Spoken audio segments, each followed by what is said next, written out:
তাই সিদ্ধান্ত নিয়েছি পশ্চিমা ধারা দল আর করব না। আমাকে আইডিএল এর নেতৃত্ব গ্রহণে বাধ্য করলে আইডিএল এর কাঠামোকে আমূল পরিবর্তন করার এবং ধাপে ধাপে সুন্নতি পদ্ধতির ইসলামী আন্দোলনে পরিণত করার অধিকার দিতে হবে। তারা তাতেই সম্মত হন।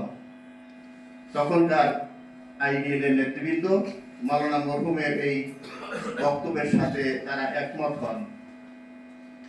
এরই ধারাবাহিকতায় 1984 সালের 30 নভেম্বর আইডিএল এর নাম পরিবর্তন করে ইসলামী ঐক্য আন্দোলন রাখা হয়।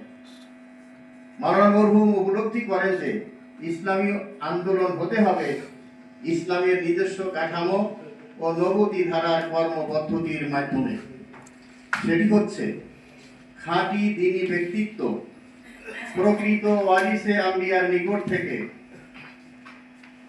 দ্বীনি শিক্ষা ও হেদায়েত গ্রহণ এবং উপযুক্ত সময়ে তার নির্দেশে গণ অভ্যুত্থান ও বিপ্লবের মাধ্যমে রাষ্ট্র ক্ষমতার পরিবর্তন।